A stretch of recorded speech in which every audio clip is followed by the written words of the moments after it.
folks. It's been a while. I've had a lot of things coming up lately in real life, so I haven't had a chance to put any real videos out. I was wanting to cover Baldur's Gate, and, it is what it is. So, anyway, it's not like this channel's huge where I have a bunch of people waiting for me. I'm sure the two people that were watching are just waiting with bated breath. Anywho, I have put in 42.6 hours into Starfield so far since it's, pre-release. And I think I put enough time in where I can give some honest feedback and just my overall thoughts on it. I know there's been a lot of drama involved with it as well within the community. So I'll probably touch on that a little bit too. So really, when it came to Starfield, I feel like that this does feel like an authentic Bethesda-style game. It does feel like that I can interact with various people and have different dialogue options, just like you would in Oblivion and Fallout and Skyrim, of course.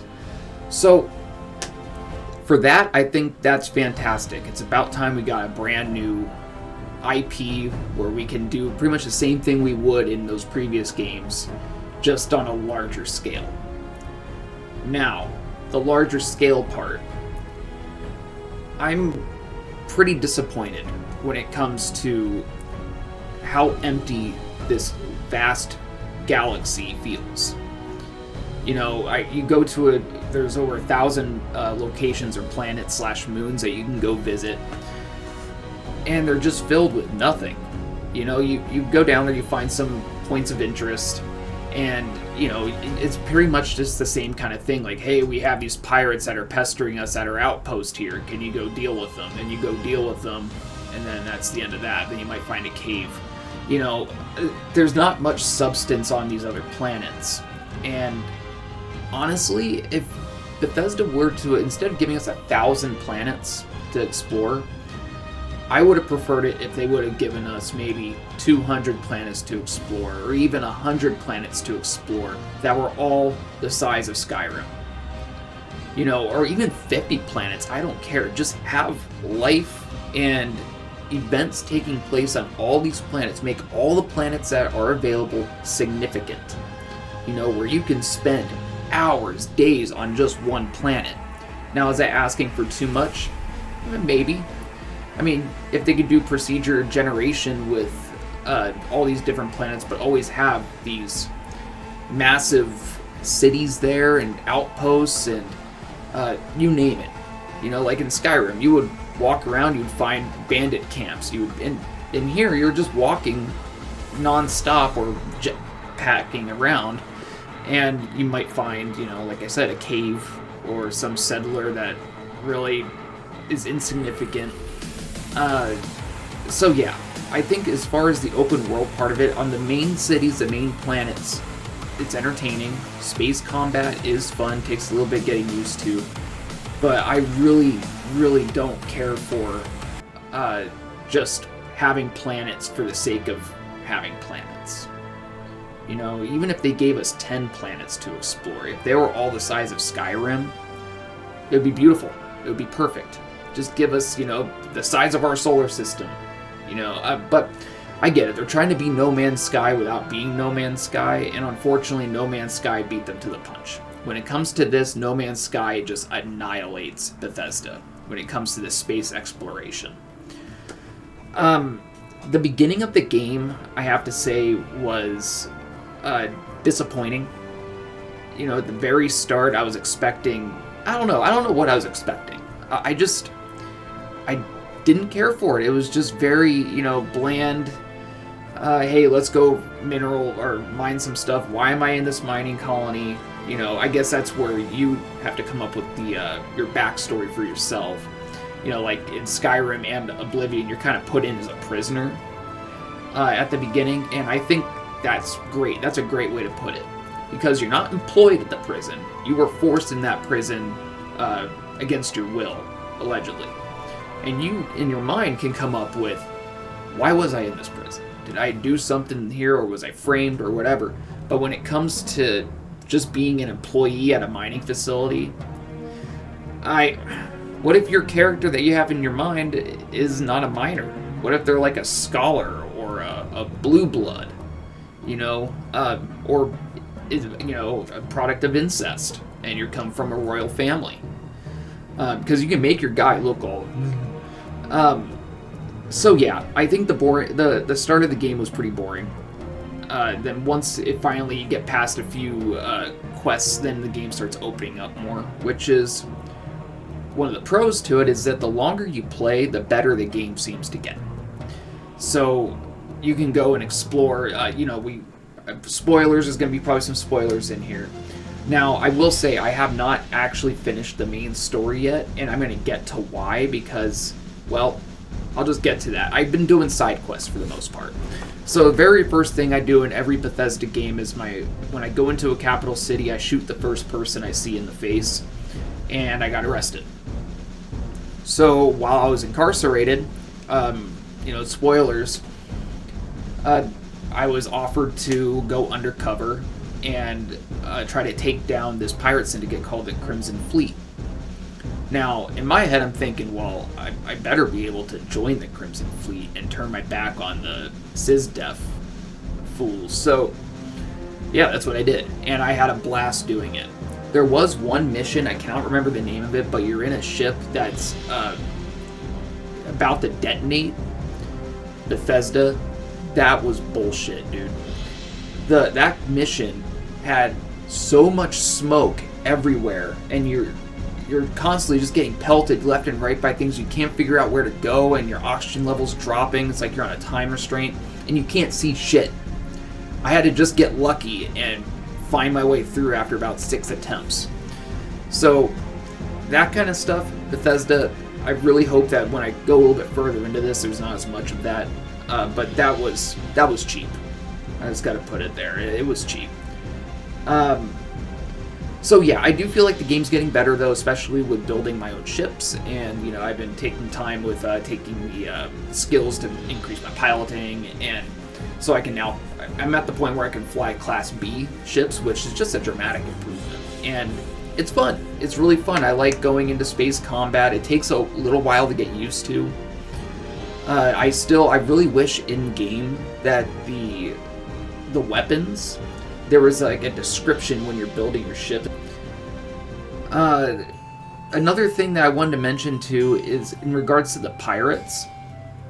You know, I wanted to have like a Dark Brotherhood type of faction. Now again, I haven't obviously done everything in the game, so this is more of like, I guess, review / first impression, I guess. I wanted to join like a cult. And I noticed that there are cults in the game, but I wanted to be a part of like a group of assassins, just like the Dark Brotherhood. That's why I was hoping when I went into the city and shot somebody in the face, I was hoping I would get like a Lucien's LeChance astronaut to come and show up on my ship and tell me how nice I sleep after murdering somebody. But I don't know, maybe there is something to that, maybe there's more, but I really feel like the Crimson Fleet, for my tastes, are not quite evil enough. The next thing I wanted to mention too is the main story. Now, I did mention earlier that I have not finished the main story, and part of the reason for that is because it's boring as fuck, dude. I don't give a shit about any of my companions. They're all boring. They all get mad at me for every little thing I do that's evil. I wish there was more companions that were part of Constellation that had a little more, how do I put it, morally bankrupt, like my character is. And the other thing, I know this is like a thing with Bethesda games and just children in general, but I would love it if we could actually go ahead and shoot down the child NPCs.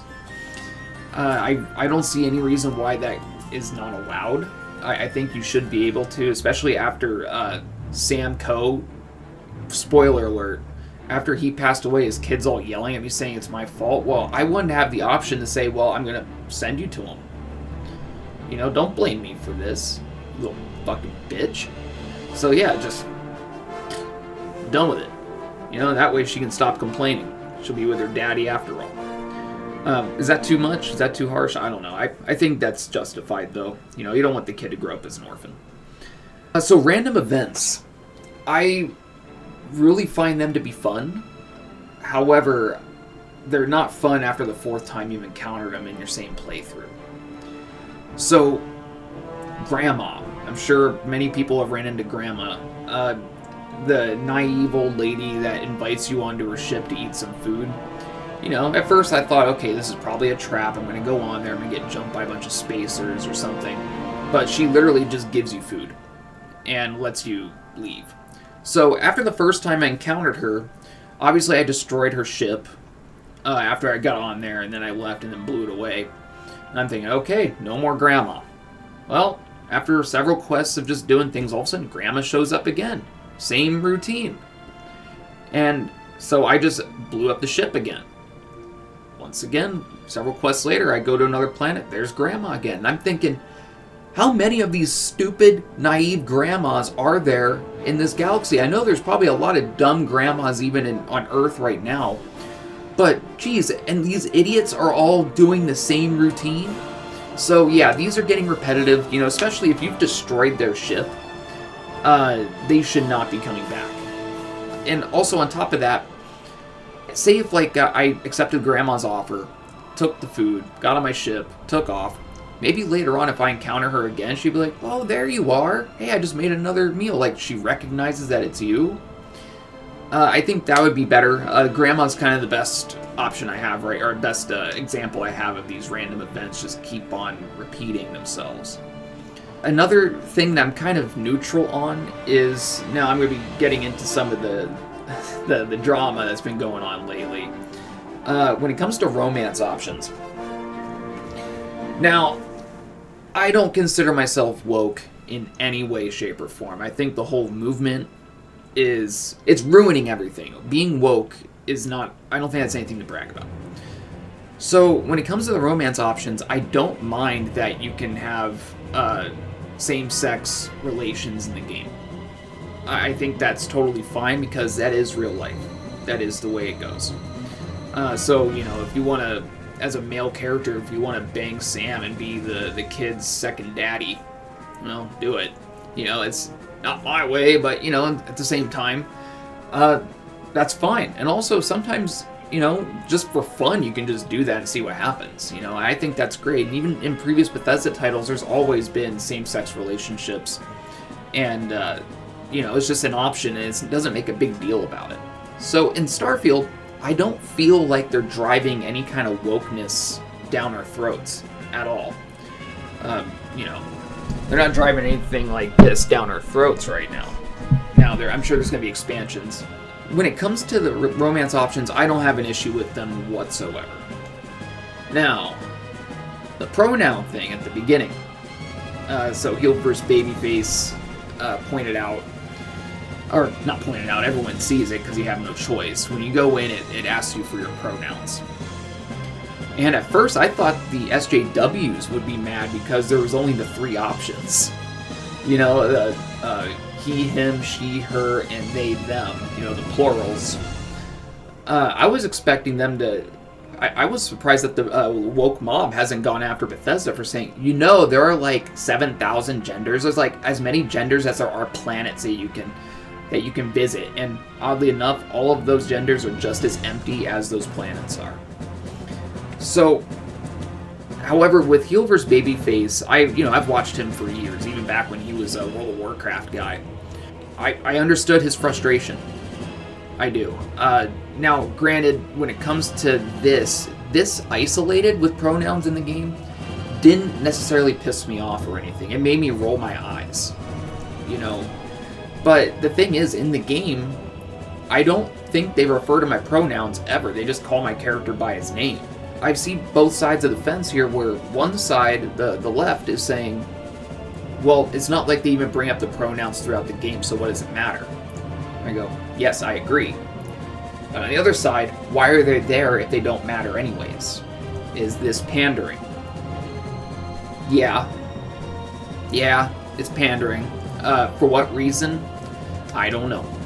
I don't know why they would even put it in there. You know, just like because also, you're in an RPG, you have to use your own imagination with things. You know, just like I have to imagine why my guy was working in this mining colony at the beginning of the game.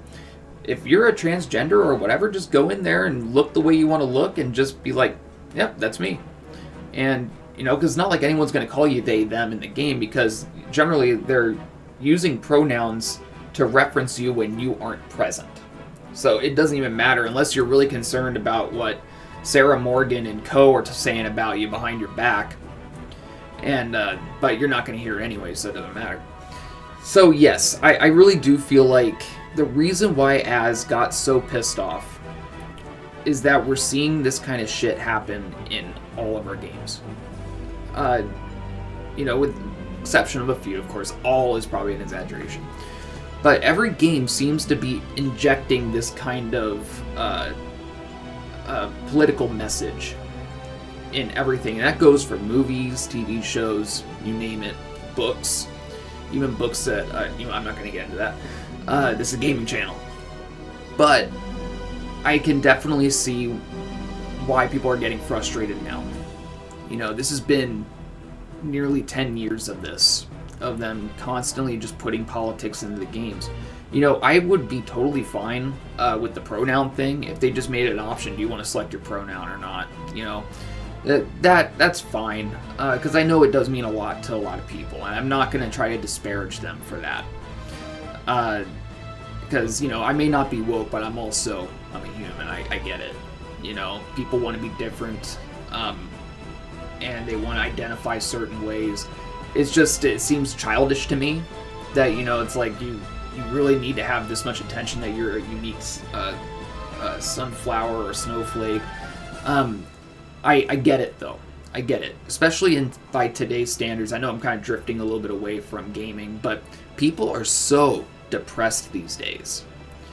It'll be difficult to find people who are not on some kind of medication anymore. And one of the things that people really need is validation. They have to get it. They need that back pat. They need someone to say, you're special. And I believe that that's where this pronoun stuff is coming from. And I'm sure there's a lot more to it. There is, but I think it's just that people want to stand out and say, hey, I'm not like the rest of you. I'm not a she, her. I'm not a he, him. I'm not a they, them. I do believe that this is getting to be a bit ridiculous in gaming. I don't think Bethesda went too far on this, though. As much as I rolled my eyes seeing the pronoun thing, I don't feel like that this was so egregious that they're trying to really drive a point home on me. I think this was mainly put in here for, you know, people that want to roleplay. This adds to that fantasy. If you are a transgender, or you are non-binary, or if you identify as that, I should say, that should be an option in there. So you can be male or female, or you could identify as non-binary, or, you know, that's what I was trying to say. There's been so many egregious examples of all of this woke propaganda being thrown into our games that this was the straw that broke the camel's back, at least for Az and a lot of people online. Get where he's coming from, and I totally understand his frustration, but I also see what the other people are saying too. It's like, dude, it's not like it's game breaking. It's not like they're trying to, you know, force this ideology onto you. It's just there. However, I do feel like in a way they are forcing it, because you don't have an option to not select a pronoun at all. But if you don't select a pronoun, then I guess you're non-binary. So, I don't fucking know, man. It's just too much. So, anywho, I kind of went off on a tangent there. So, yeah, I'm back. I'm hopefully going to do more videos. Now I don't really see too many things interrupting me for a while. I think overall, Starfield is a very fun game. Of course, it has its issues. I'm having issues on my really powerful PC right now where when I talk to an NPC, their mouth will move and then nothing will happen. Then they freeze and then the audio comes through. And I have no idea how to fix that. I've tried changing the settings down to low. It doesn't make a difference. So I've read online that a lot of people are having the same issue. I really think that the game is pretty good, though. You know, I don't judge games purely on, you know, woke stuff unless it's really egregious. And in this case, I feel like that it it didn't cross a major line for me, but it is one of those things where it's like, God, again? So, yeah, I think that I'm going to give it a 7 out of 10. With updates, of course, I'm not going to change my score based on updates for the game. I always judge it based on what it looked like when it came out. So, yeah, that's my whole thing on Starfield. And I hope you enjoyed this video. If you did, please give a like and a comment if you want. Tell me how much of a bigot I am. And, of course, did I already say subscribe? Well, subscribe. Because I'm going to be putting out more videos. Also, I'm getting a lot better at this, I feel like. I feel like I got through this video without too much stuttering. So, yeah, I'm going to end it here. So I hope you all take care of yourselves, and see you in the next one.